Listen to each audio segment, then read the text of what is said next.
उत्पत्ति अध्याय 41। फरो का स्वप्न। पूरे 2 साल बाद फरो ने एक स्वप्न देखा। वे नील नदी के किनारे खड़े हैं। नदी में से 7 सुंदर एवं मोटी गायें निकली और घास चरने लगी। फिर और 7 गायें नील नदी में से निकली जो कुरूप तथा पतली थी। ये नदी के किनारे उन मोटी गायों के पास आकर खड़ी हो गई और कुरूप एवं दुर्बल गायों ने उन सुंदर एवं मोटी गायों को खा लिया। इससे फरो की नींद खुल गई। जब उन्हें फिर नींद आई तब उन्होंने एक और स्वप्न देखा।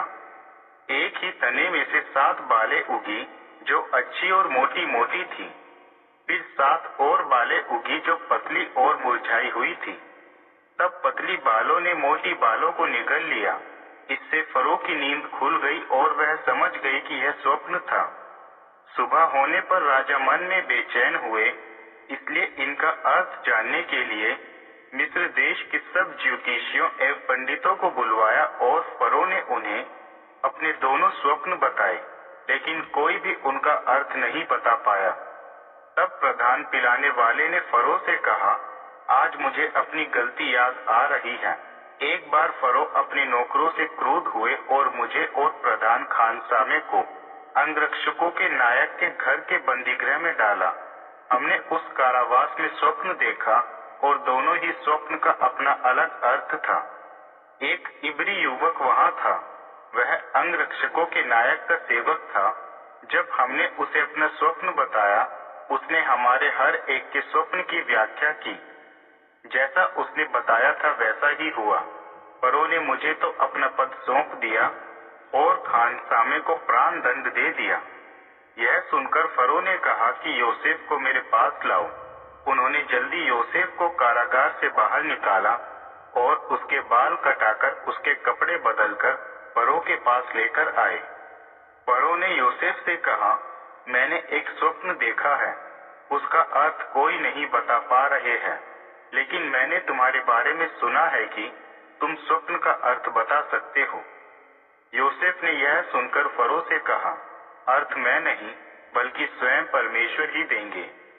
तब फरो ने कहा, मैंने स्वप्न में देखा कि मैं नील नदी के किनारे खड़ा हूँ। वहां मैंने 7 मोटी एवं सुंदर गायों को नील नदी से निकलते देखा और वे घास चर रही थीं। तभी मैंने देखा कि 7 और गायें निकली जो दुबली पतली और कुरूप थी। ऐसी कुरूप गायें मैंने मिस्र देश में कभी नहीं देखी।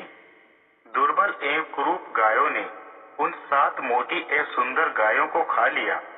इतना होने पर भी यह समझ नहीं पाए कि इन्होंने उन 7 मोटी गायों को कैसे खा लिया, लेकिन वे अब भी वैसी ही कुरूप बनी हुई थी और मेरी नींद खुल गई।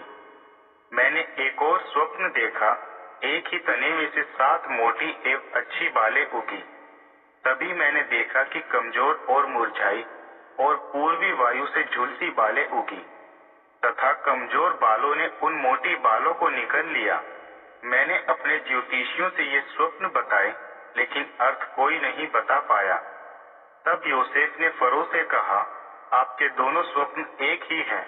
इनमें परमेश्वर ने फरो को बताया है कि परमेश्वर क्या करने जा रहे हैं। 7 सुंदर और मोटी गायें 7 वर्ष है, 7 अच्छी बालें भी 7 वर्ष है। दोनों ही स्वप्न एक ही है। कमजोर एवं कुरूप गाय 7 वर्ष है और मुरझाई हुई बालें जो देखी वे भी 7 वर्ष। वे अकाल के होंगे। जैसा मैंने फरो को बताया ठीक वैसा ही होगा। परमेश्वर ने आपको यह दिखा दिया है कि जल्दी ही क्या होने वाला है। मिस्र देश में 7 वर्ष बहुत ही अच्छी फसल होगी और उसके बाद 7 वर्ष का अकाल होगा। तब मिस्र देश के लोग सारी उपज को भूल जाएंगे और अकाल से देश का नाश होगा। अकाल इतना भयानक होगा कि अच्छी फसल और उपज किसी को याद तक नहीं रहेगी। फरो आपने एक ही बात के विषय 2 बार स्वप्न देखे। यह इस बात को दिखाता है कि परमेश्वर निश्चय ही ऐसा होने देंगे और परमेश्वर जल्दी ही इसे पूरा करेंगे। इसलिए फरो जल्दी किसी समझदार एवं बुद्धिमान व्यक्ति को मिस्र देश का अधिकारी बनाए और फरो सारे मिस्र देश में सर्वरक्षकों को नियुक्त करे और 7 वर्ष जो अच्छी फसल और उपज का है, उस समय वह भूमि की उपज का पंचमांश इकट्ठा करे। तब अच्छी फसल के 7 वर्षों में सारी भोजन वस्तु एकत्रित की जाए और अनाज को फरो के अधिकार में भंडार नगरों में सुरक्षित रखते जाए। और यह भोजन 7 वर्ष के अकाल से बचने के लिए पूरे मिस्र देश को देने के लिए इकट्ठा करे, ताकि लोग भोजन के अभाव में नहीं मरे। फरो तथा सब कर्मचारियों को लगा कि यह जवाबदारी योसेफ को ही दी जाए। फरो ने अपने सेवकों से पूछा, क्या हमें ऐसा कोई व्यक्ति मिल सकता है जिसमें परमेश्वर का आत्मा हो? फिर फरो ने योसेफ से कहा, इसलिए कि परमेश्वर ने ही तुम पर यह सब प्रकट किया है। तुम यह जवाबदारी लो, क्योंकि तुम जैसा समझदार तथा बुद्धिमान कोई नहीं, और तुम मेरे महल के अधिकारी होगे तथा मेरी प्रजा तुम्हारे ही आदेश का पालन करेगी। मैं सिंहासन पर बैठने के कारण राजा होकर तुमसे बड़ा रहूंगा। योसेफ मिस्र के अधिकारी। और फरो ने योसेफ से कहा, मैंने तुम्हें सारे मिस्र देश पर अधिकार दे दिया है। यह कहते हुए फरो ने अपनी राज मुद्रा वाली अंगूठी उतारकर योसेफ को पहना दी और मलमल के वस्त्र तथा गले में सोने की माला भी पहना दी। फिर फरो ने योसेफ को अपने दूसरे रथ में चढ़ाकर सम्मान दिया। रथों के आगे आगे चल रहे अधिकारी बोल रहे थे, घुटने टेको। इस प्रकार फरो ने योसेफ को संपूर्ण मिस्र का अधिकार सौंप दिया। और फरो ने योसेफ से कहा, फरो तो मैं हूँ, किंतु अब से सारे मिस्र देश में बिना तुम्हारी आज्ञा के कोई भी ना तो हाथ उठा सकेगा और ना ही पाँव। फरो ने योसेफ का नया नाम जाफेनात पानिया रखा तथा उनका विवाह ओन के पुरोहित पोतीफेरा की पुत्री असेनात से कर दिया। इस प्रकार अब योसेफ समस्त मिस्र देश के प्रशासक हो गए। जब योसेफ को मिस्र के राजा फरो के पास लाया गया, तब वे 30 वर्ष के थे। फरो से अधिकार पाकर योसेफ समस्त मिस्र देश का निरीक्षण करने के लिए निकले। पहले 7 वर्षों में बहुत उपज हुई और योसेफ ने इन 7 वर्षों में बहुत भोजन वस्तुएं जमा की, जो मिस्र देश में उत्पन्न हो रही थी। वह सब अन्न योसेफ नगरों में जमा करते गए। जिस नगर के पास खेत था, उसकी उपज वही जमा करते गए। इस तरह योसेफ ने सागर तट के बालू समान अनाज जमा कर लिया कि उसको गिनना ही छोड़ दिया, क्योंकि उपज असंख्य हो चुकी थी।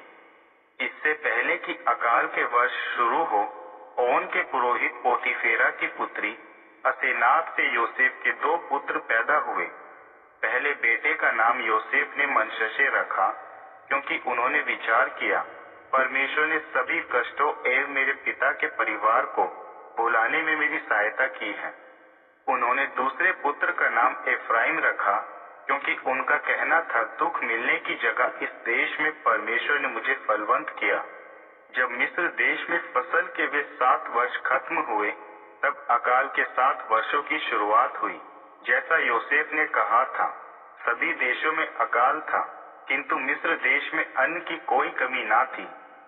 जब मिस्र देश में भोजन की कमी होने लगी, तब लोग फरो से भोजन मांगने लगे। फरो ने मिस्र की प्रजा से कहा, तुम योसेफ के पास जाओ, वह जो कुछ कहे वही करना। जब पूरे देश में अकाल पड़ा, तब योसेफ ने अपने भंडार खोलकर मिस्र वासियों को अन्न बेचना शुरू किया। क्योंकि अकाल भयानक था, पृथ्वी के अलग अलग देश के लोग योसेफ से अन्न खरीदने आने लगे, क्योंकि सारी पृथ्वी पर अकाल भयंकर हो चुका था।